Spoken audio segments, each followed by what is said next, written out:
and I had like a full body release. And I'm like, whoa, I have done like a lot of therapeutic work on myself. And this is like, it unlocks things in your body that you didn't even know you needed to release. It activates your vagus nerve, which is where your trauma is stored. There's all sorts of incredible things. Welcome to the New Age Human Podcast. Today, we're going to be talking about trauma therapy and the realization that traditional therapy doesn't work for everyone. It's time to think outside the box. So today, I have Colleen Nelson. Hey there. Hi. She's a host. I'm gonna tell everybody a little bit about you real quick. You're the host of Let the Rest Burn, which Yes. sounds kind of dark. So I'm going to ask you about that. And then she is also the founder of The Evolved Therapist and the movement into transformational therapeutic experiences. Welcome to the show. Thanks for coming on. Yes. So glad to be here, John. Very excited. Yeah, I'm excited to talk about trauma, right? Actually, something that popped up twice to me, and I might as well take advantage. Yeah. When someone has eyesight that's way off in one eye, whether it's not looking at you or is really bad vision, can you tell me whether or not is that trauma? Because I heard that has to do with trauma. Have you heard of this? Yeah. Oh, yeah. Our five senses can adapt based on a trauma response completely. I mean, think about the like phantom limb Mm, syndrome, right? Like you literally feel like your arm is still there, but it's not. Um, it's our entire body can do that. I always say there's a caveat where there are biological reasons for it, right? Like the eye might be made a little bit differently, or the synapses may not be correctly formed at birth. So there's some pieces that are biological that can affect any of that stuff. But I also have seen across so many studies and so many clients how our five senses, especially vision, is affected when we see or experience things as children in particular that we don't want to see. So our eyes adjust. Our mm. brains are beautiful adapters, especially ages 0 to 4. We can adapt like a boss. And sometimes those adaptations are not great as adults. And this is where a lot of people try and heal so that they can move from that space and not live in that space for the rest of their lives. Okay, it's good to know. And I know that a lot of times, and so my wife has that situation where one eye is like really off, and so Hmm. she can kind of pass the driver's test with one eye, Yes. and it gets complicated, and then yeah, apparently you have a certain amount of time before you can start correcting that. And then I do feel like nowadays we are starting to see how elastic the brain is. So, all is not lost type of deal. So that is Correct. exciting to hear. So thank you for solidifying that understanding so that I can win some arguments now. Cool. So I'm curious, why did you say let the rest, why did you decide to call your podcast Let the Rest Burn? There's got to be like a deep meaning behind that. Oh, 100%. So Let the Rest Burn is actually a quote from Glennon Doyle, and it's from her book, Untamed. So number one, that book completely changed my life in many, many different ways. And this quote in particular is just so, so, so powerful. As And I can read it to you. I can read the full quote if you'd like. Sure. Um, so the full quote is, when women lose themselves, the world loses its way. We do not need more selfless women. What we need right now is more women who have detoxed themselves so completely from the world's expectations that they are full of nothing but themselves. What we need are women who are full of themselves. A woman who is full of herself knows and trusts herself enough to say and do what must be done. She lets the rest burn. Wow. Is that all from memory? Oh no, I just pulled it up. Okay. Yeah. You could have said, yeah, I'm amazing and I'm full of Yes, myself. I And I memorized it. And I would even take out the word woman and I'd put a person, right? Like it doesn't have to be gendered. Glennon is speaking specifically to women and the expectations placed on them, and in particular mothers. But like person, right? Like person can be placed in there. How you be completely full of everything that is authentically you, and you let the rest burn. I actually have it tattooed right here under my breast on my rib cage. It was one Mm, of my first tattoos. that's cool. I like it. Yeah. It's got a powerful meaning behind it, and I mean, well, I came up with the New Age Human through meditating, so it wasn't from a powerful quote, but there's more than one way to get a story in. So that's actually pretty cool. I really like the meaning behind it, and it is aligned with New Age Human. You know, becoming the best version of yourself, right? Unlocking your human potential, like, and it all starts with that journey inward. And I'm pretty sure you're all about that, especially with helping people with trauma, right? So since we're on the subject of tattoos, I know that you have a profile photo and you're specifically positioned to just show off your muscles, and then on those are I think it's moons, right? Could you It describe is and moons. like what is there like a story or meaning behind it?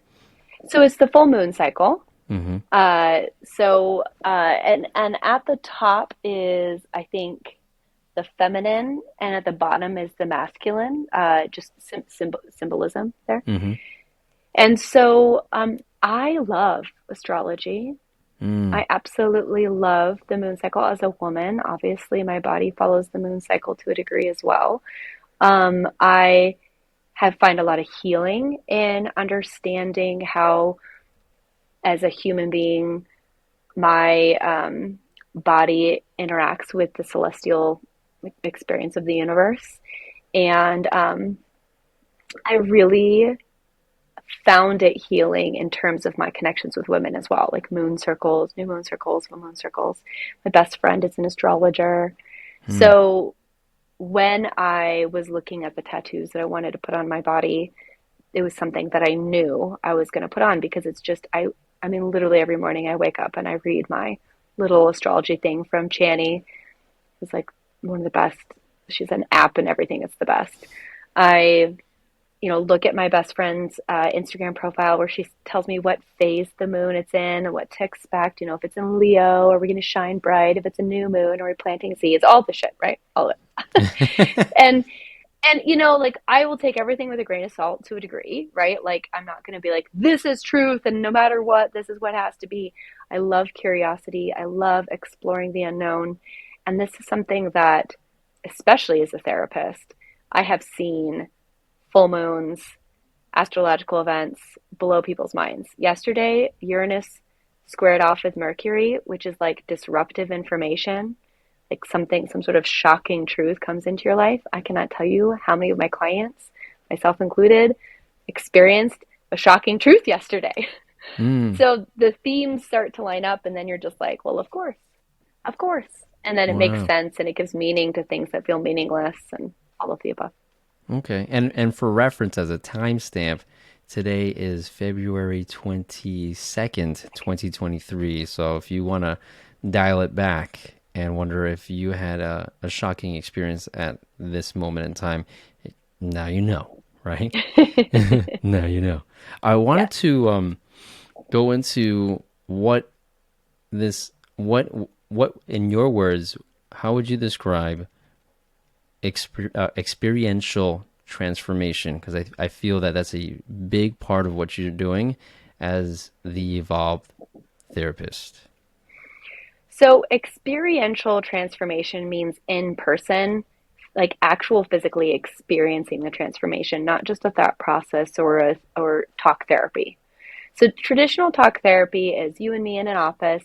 We're having a conversation for an hour, hour and a half. We're unpacking things, talking about stuff, and I'm asking important questions. I'm reframing belief systems. I'm providing a safe space for you, all of which is extremely beneficial. But when it comes to taking action and actually shifting the pieces of your life, when I say, okay, John, you're going to go, you're going to set this boundary, you're going to ask for this thing, you're going to, finally say this is what you want, and you're not going to back down. We've got an agreement. You've got an agreement. Great. And you go off into the world and you attempt to do it. right? You walk out of my office, someone calls you, you get distracted, you get in the car, music's on the radio. Like it's that feeling. Sometimes you can follow through with the homework of therapy, but oftentimes I was finding clients would come back and report and say, like, I try, but I'm still getting these blocks. My body is still stopping me. I'm still struggling with this. Well, the mind is one mechanism of change. The body is a whole nother one. And the nervous system is built to keep us safe and protected and to survive. And so if setting that boundary is a threat to your survival, based on what your body believes, it's not going to let you do it, or it's going to fight you real, real hard. So experiential transformation, in-person experiences, EMDR, somatic experiencing, things that include your body, shift your nervous system and your thoughts, which is a game changer for people who want to actually feel different, not just think differently. Wow. Because so you're helping people transition out of the fight or flight in defense of change. And I'm thinking I'm being very self-conscious because I know that I can be very stubborn if I see something and I want to finish it, even though Mm-hmm. it doesn't make sense. I really feel like I need to finish it just so that I can just finish it. And then Mm-hmm. if something comes in the way and I get very frustrated, I try my hardest to finish it, and then like fight or flight comes in where you start stressing like, oh my god, oh my god, oh my god. And so it's cool to know that there's a technique out there where you can separate yourself from that feeling, which is pretty cool. I know that you are totally open to new and controversial ways of healing. Yes. I'm curious on how you came about those being in your profession and how that came up. Could you Yeah. share a story or two? Yeah, absolutely. Talk therapy didn't work for me. Hmm. Kind of annoyed by it actually. And I mean, truth. And as a therapist in traditional therapy, I was always wanting to make sure that I was supported so I could support my clients. I started to notice in 2019, 2020, the coaching industry started to come to play, right? So the coaching industry kind of broke the mold in terms of wellness without the restrictions that typical therapists have to abide by, which means there's more of a friend to friend experience. It's not just one session. You get to speak to them on an app in between sessions. There's retreats, there's immersions, there's workshops, there's masterclasses. This incredible new way of meeting people where they are without the regulation that comes from being licensed. I think is absolutely necessary for people to have training and certification. And I do think that when you're going to process trauma with somebody, it's very good to have the education I have and the experiences I have. But there was something really beautiful about the coaching world that I think the therapists are very restricted by. Neither is completely right. Both are missing some pieces, but it was very appealing to me to step out of my role as a therapist and into a role as a trained trauma mentor and coach. And so that's the world I've stepped into. I've stepped out of traditional therapy and away from my traditional licensure and into the world of coaching. I have two separate businesses. And in this world of coaching and wellness, I get to explore what it looks like to heal in different ways. Mm. So that, right now I still have my license. I'm not sure if I'll let that go or not. I might. Because the licensing board obviously still has control over some of the things that I do and like can make decisions about whether what I'm doing is ethical or not. So when somebody grieves me or they see my Instagram and they think it's too sexy, they can report it to my licensing board and then I have to defend myself. Wow. So I like the license because I can practice EMDR with the license and some other pieces, but it really restricts me from being able to step into the world as a thought leader and a revolutionary without honest like retribution over here. So I'm playing with this year potentially dropping the license which is kind of scary. I still can call myself a therapist. I have a master's degree and all the training, but it's a new world. So this is where it came from for me. It was like this push, and then being in the coaching industry, being in this world, stepping into podcasting, I've been exposed to so many different healing modalities, and I find it absolutely fascinating. Let's get into those. Before we get into those healing modalities, because I really want to jump into that. Yeah. Um, how have your like? Do you have people that gave you a hard time with that process of going outside of the box? I'm sure there's some type of support system or people that are in some type of the same field as you. Like what kind of, like if someone's in your position, right, and they want to go outside of the box, let's say we're talking to that person, what are they going to experience? What did you experience, and how did you handle that? Ooh, um, I'm definitely somebody that learns the hard way, so I'll say that out loud. Um, I think you have to be very clear with yourself as to why and what the purpose is, because you're going to get a lot of pushback from people within your industry and people outside of your industry, right? Coaches can be a little threatened by me because I'm walking in with credentials and a license and a lot of training, and I'm basically saying, what up? I'm here, and they're like, Mm-hmm. I'm just as qualified. I'm like, I'm not challenging your qualifications, but I am differently qualified. So you get some pushback there. And then within your field, you get pushback because there's a lot of judgment on the people who have stepped outside the box. So they're like, you're going to go over there, you're going to practice unethically, you're going to charge ridiculous rates, you're gonna put yourself in really bad situations. And they're not wrong. Either of them are not wrong, right? Like you have to protect yourself when you're stepping out of the box. You need to make sure you have good, rock solid contracts. You need to make sure you have two separate businesses if you're still running this other business with your licensure or within your profession. You need to be very clear in your language and your marketing and your branding. The difference. The Evolved Therapist is my coaching and consulting company. C. Nelson Counseling is my private practice, Mm. right? They're two separate entities. And so how I bill people, how I sign people up, how I charge people, it all is lined up. I learned the hard way because I had it all under C. Nelson Counseling for a while, Mm.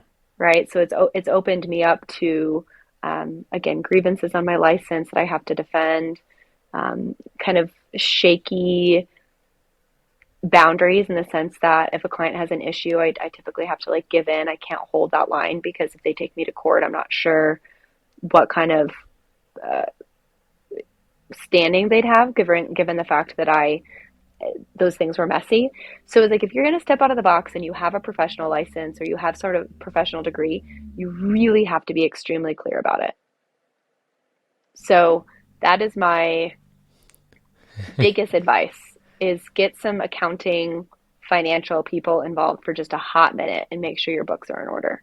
And it makes sense. And I didn't think of getting pushback on both ends Yeah. when you're entering that world, and people may be, you're hitting their ego because they're in that coaching realm, and you're like, well, I have what you didn't get, so I'm sorry, but It's and they're like, you're not true. better than me. You're not better than me. We're all very useful in the Mm-hmm. healing Mm-hmm. world for different reasons.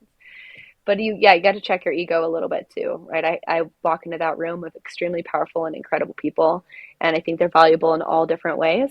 But I did put, 10 years in school and 15 years in the business, and there are some pieces and things I can do that they can't. It's like Yeah. if we're in a restaurant, right, and somebody has a heart attack, and there's a non-practicing doctor in the room, even though I really am very good at CPR, I'm going to let that non-practicing doctor go ahead and step on in Mm. because they used to be a doctor. They have the experience. Maybe they don't have the license anymore. Or they don't, but I'm still going to be like, oh yeah, I'm good at CPR, but you are a doctor, Yeah. right? Like it's the same thing with as a trauma therapist. It's like people can be trauma informed and come in and do some great work. But if things get to a level in which they feel out of their element, I'm going to be trained to step Yeah. in. I'm actually thinking of that scenario. When stuff happens and your emotions are everywhere, I could just imagine you being like, "Hey, do you want to do this?" I'm like, "I'm right here. Do you want to do this?" Like, and this person's just like choking or like passed Yeah. out, and people are like, "Someone make a decision." Well, I don't want to step Yes. over. They're the expert, and so like Yeah. I can see that being like in a dark, morbid way, being some very comical, and I know Yes. that I can swear that's probably like on some show somewheres, like that's such a It's so true. Seinfeld moment, right? Where it's just like an Right. everyday thing, but like you just Yes. is Well, he's overdoing a it. neurosurgeon, but no, he's a throat, mouth, and doctor. No, but like he's Rocks, a paper, dentist. scissors. Yeah, exactly. I mean, you're right. You're right. It's or like Family Guy or something like that. That would be like a good cartoon. Oh yeah, don't get me started Yeah. on that. That's horrible. The Family Guy. Yeah. Yeah, yeah. I know, right? Yeah. Okay, so um, I want to get into so I know someone listening is going to really appreciate getting into that those controversial ways of healing, especially Yeah. with someone with a licensure and someone that stepped out of the box. I'm curious to see what you've run into and what you've decided to either collaborate with or add into your own practice. Yeah. So collaborating and adding into my own practice, tentative, pending licensure removal. Keep that in which mind. is which is actually very interesting because there's some really good stuff out there. Sounds like Yeah, I'm not talking about drugs. There's some really good practices out there, and because you have a license, it's like a wall, right? yep. And It I'm is a wall. seeing that. Oh my god. Okay, continue. I can jump over the wall if I pay a lot of money to get certified. So, like for instance, cannabis assisted therapy, psilocybin assisted therapy, ayahuasca, like any plant medicine. As a licensed professional, I could incorporate that in with the right certification and training. I would have to go through all of the hoops and pay all the things to do those things as a licensed professional, which makes sense Hmm. if I'm going to operate from that space. If I want to go on a retreat in Costa Rica and on said retreat have a day or a couple of days where my participants go to Saltara, this plant medicine retreat center, and experience their own plant medicine retreat, I can do that as a coach and be a great integration coach for them, but not as a licensed therapist, Mm. So right? like, So there's a difference. So I can step into that world and be very clear that I'm not a licensed therapist, walking them through therapeutic stuff, even though it's all therapeutic. But I can be an integration coach. It's all. I okay. mean, it's language, but it's all legalities, right? And so those are like plant medicine in particular is one that is getting better in the psychology world. Um, I do EMDR, which isn't really controversial. I'd say that's like a pretty well known empirically based intervention. Happy to describe what that is in a If you moment. could, because yeah. Yeah. Yeah. Um, and so I'll do that in just one second. The one that I'm actually really getting into right now, though, that I'll probably combine with EMDR is breath work. Mm. So, and not just like deep breathing, I'm talking about like somatic, holotropic, like cleansing breath work. Currently getting certified in that, and I am loving it. It is fascinating to me. So that Yeah, is a I big piece. the breathe. Done a I've done something else that included breath work exercise, and I was like on my back and I had to be on a pillow, and I was just doing these deep breaths for like a minute or something. Like it seemed like a while, but I felt like I was high afterwards. Yes, But like your whole body is high. I'm like, yes, what is this? This is insane. I freaked out for a little bit, but then I was just like, wow. And it's like all from breathing, yes. which and I can only imagine there's so many different techniques. So that's pretty cool that you want to get into that. Oh, I mean, it's life changing. Like I had so in the certification we go through the experience, right, of being led through it. And I had like a full body release and I'm like, whoa, I have done like a lot of therapeutic work on myself. And this is like it unlocks things in your body that you didn't even know you needed to release. It activates your vagus nerve, which is where your trauma is stored. There's all sorts of incredible things Wow. that are happening. So that is definitely something I'm extremely interested in. And then if you get into the sex and intimacy world, tantric, Hmm. healing is really powerful. Pelvic floor therapy, yoni healing. There's a lot of things where again, like definitely aren't doing any of that as a licensed professional, but you can be a certified, trained professional Mm. in doing some of those practices. And so there's all those pieces that's working with the body. EMDR, you can only do if you are a licensed professional. It's eye movement, desensitization, and reprocessing. And it's one of the most empirically based trauma treatments out there. Wow. It's extremely simple and highly effective. Basically, when you go to sleep at night, you go into various stages. One of the stages is REM sleep, right? Your eyes move back and forth.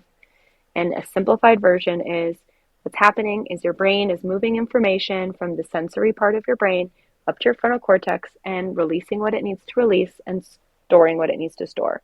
If you've ever seen that movie, oh my gosh, Inside Out, the kids Mm-hmm. movie. Yeah. Mm-hmm. You know how like she's sleeping and they're like getting rid of like the memories and they're like, we'll keep this one. And then that's that's basically what's happening in REM sleep. So what happens when you experience a traumatic event to your body, when your body experiences something it views as a threat to our survival, your brain stores it as a sensory experience so that you remember it in your body, not just as information, right? Mm. So a lot of times those experiences aren't accurate. We're not actually needing to be afraid of the purple chair. It's just the purple chair was where our mom sat when she yelled at us one day when we were 4, and now we're scared of the purple chair. Right? Wow. Yeah. Simple thing, right? So EMDR, either you use a light bar that moves your eyes back and forth, you follow the light bar, auditory, sound on either side, or my personal favorite, I call them the buzzies. They're tactile sensors where they buzz back and forth. You can close your eyes and like vision this. What it does is it basically reactivates the REM cycle and helps you consciously bring that memory from your hindbrain, pull it up to your frontal cortex, release the sensation, and store the information. And then, literally, after one, maybe 2 sessions, you no longer are triggered by that purple chair. Wow. That's a quick turnaround. Very quick. It's highly effective with veterans, refugees, first responders, single event traumas. It's very quick. Phobias, very quick. Complex PTSD, we're looking at layers. There's disassociation and attachment stuff going on. So that's where breathwork, somatic experiencing, some of the other tools come into play. Mm. Would you say that really traumatic upbringing with parental feuds could be reversed using this technique? Yes. Because I know a couple people Mm-hmm. in Just a personal few. life, and yeah, yeah, everybody has a perfect family. What are you talking about, John? Um, so I can see as a kid growing up, right? And your parents were constantly fighting, whether it be verbal, physical, and maybe you internalize. And and you'll appreciate this. I've seen it where it's subconsciously you repeat what your parents do, Uh-huh. and even if you know it's horrible and you're running away from it, what you're running towards is the same thing because it's the only math you know. So this stuff would help with that pretty much. Yes. It is. It is extremely effective, and I use it in my practice all the time. It is also something that, it's an extra certification. There's layers to it, there's components to it that can make it more challenging. People can use it in addiction. You can use it with children. It's very Mm, effective with children. There's a whole organization that goes in after natural disasters and does EMDR on like a whole group of people in order to help reset. It's powerful stuff. Literally, the website you should go to is emdria.org, EMDRIA.org, and that's like the main hub for all EMDR. And you can just read about it, look at it, check it out. There's so much information about it. Stay off of YouTube. You're going to go on YouTube and people are going to be doing EMDR on themselves. You're going to be like, what is happening? You can watch it if you want, but just understand that's not what happens in a clinical setting. okay. And it's a really amazing treatment protocol, and it's not the be all end all. There's lots of other components that need to be addressed, but it is life changing for many people. Wow. You know what? I would say random thought, but not really. You know how people have, whether it's a suicide or a traumatic death, Hmm. and then there's stories of people saying before they go on, they have to go through therapy, spiritual Yeah. therapy. I can see Hmm. you in the, in the beyond, or Yeah. that was you, and you're like, all right, now I'm going to be a living person. I'm going to do some similar stuff. I got some, Oh, I can see you being multiple that. lifetimes. Yes.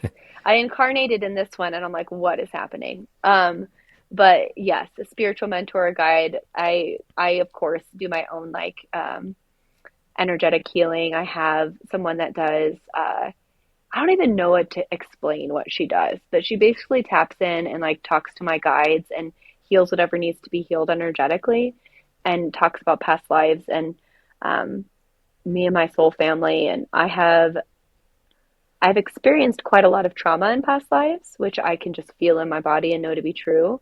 Also, if you follow any astrology, my south node is in Scorpio, like a whole thing.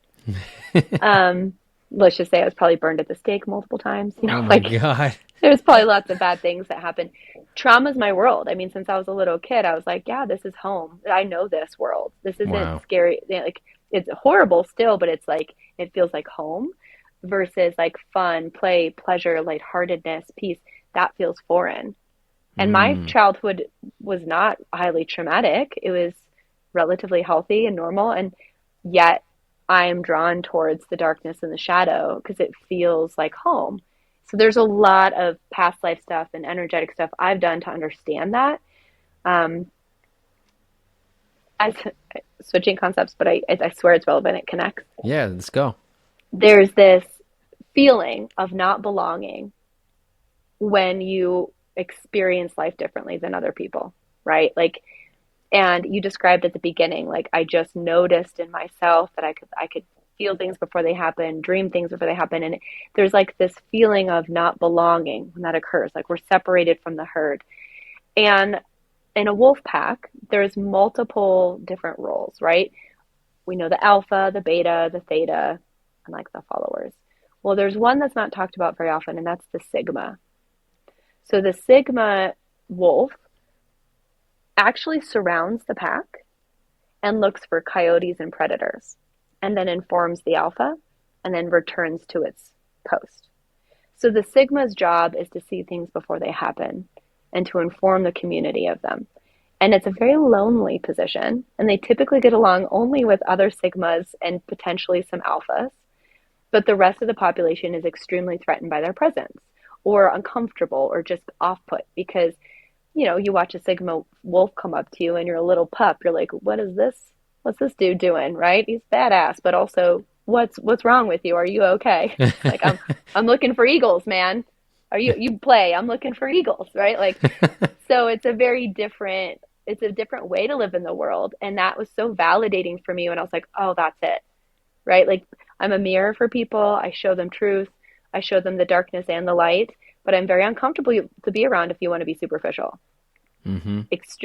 Small talk will never happen with me, and you literally stand next to me and you're like, oh shit, right? Like I have to be real with her. It's just a presence I have. And so when I identify as a sigma, it's like, oh, that's my home. This is where I belong. So I say this because I think anybody who's listening to this podcast, probably yourself included, might have that feeling, and to just know there's a word for it can be healing in itself. Well, that's powerful. Sigma. It does sound like it's part of like a college It does, uh right? I forgot what we call it, like like Fraternity. fraternity. There you go. Yeah. Um and you painted it very well. I was there. I was watching the wolf just hunt for eagles, and I think there's a lot of us listening on this show right now that are sigmas, and they'll appreciate it. We appreciate it. Yes. Odd people unite. No, For like, real.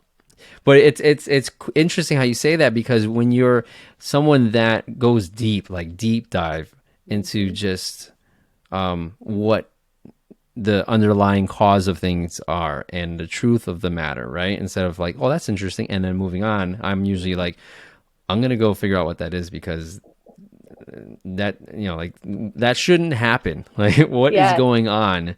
And yeah, it can get definitely very awkward around people that just want to talk about very superficial stuff. And I can tell you from personal experience where I would be the one that would just kind of watch the conversation, and I wouldn't, Hmm. people would think you're quiet. And it's not that I'm quiet, I'm just like, I don't care. And I Yeah. see what you're doing, and I see the conversation, and I see the background stuff going on as well, right? The deeper conversation where you have the ego toss and all that. So thanks for bringing that up. That was definitely very relevant. That's pretty cool. I think we found another tattoo for you as a Oh, for a Sigma wolf. ooh, Just throwing it out there. Just throwing it out there. ag- You're making me want to agreed. get that. I know, right? I agreed. It's the coach that I hired actually. It's hard for me to find people because I want someone that can match my power. The coach I hired, her name's Kiara. She's the Bold Self on Instagram. She has an entire program literally called Sigma. Wow. So, and that's actually what appeal. I hadn't heard a lot of people talk about the Sigma, and when I saw that as one of her programs, I was like, "Bing, Mm, here we are." wow. There you are. It's true. It's true. She's one of the few people who can match me in power and hold me to my own accountability. It's pretty cool to witness and see. Yeah, and I think I know what you're talking about when you meet somebody. There's this weird interface that happens where you instantly know that you're dominating the conversation, you're Yeah. being potentially dominated, or you're at the same.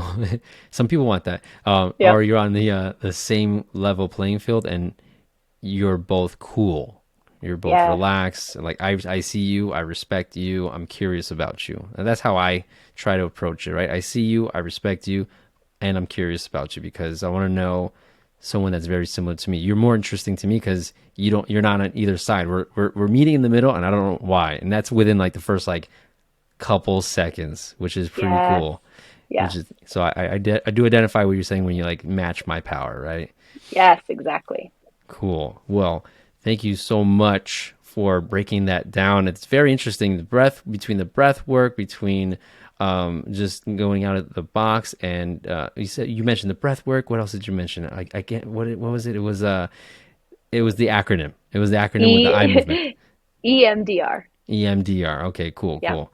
We'll have some information in the show notes for that. I'm excited Yeah. to share that and to dive into it myself. Yes. So that everybody can kind of meet you and connect with you as we pique their curiosity. What are you doing now, and how can people find you? Yeah, so you can find me mainly on Instagram. I did start a TikTok, so please go check that out and follow me. I think I have 4 followers. So excited. Nice. But it's the Evolved Therapist. I also have a YouTube channel that has my podcast and videos and such. I talk a lot about on my first season, life as a divorced mom. Second season is about the shadow archetypes, and I have people on and we talk about those type of things. But I would say if you want to connect with me, send me a DM on Instagram. It's the best way to connect with me, honestly. And I'm constantly running programs. I've got a whole vault full of masterclasses, and I'm taking a group of women to Greece in June for a women's retreat. So I'm doing stuff always and constantly. That's awesome. Greece looks like it would be amazing. I'm looking forward to seeing those photos. Oh, it's gonna be, I can't wait. Like literally just a waking up and taking a picture is like I'm setting up a whole photo shoot. It's gonna be so amazing. You can do the Corona photo. I probably won't drink Corona in Greece, but maybe like a beautiful martini or like some sort of like tropical glass or something. I don't know. Yeah, But something that's Corona like would, native to them. Yeah, yeah, I'm using it as an analogy. I don't even drink yes, Corona like that. I'm more of a cider person if I go there. yes, But okay, yes, cool, cool, nice. yeah, Well, thanks again for coming on. I'm very happy that we did this, and absolutely. more to come, I'm sure. Yes. Thanks, John.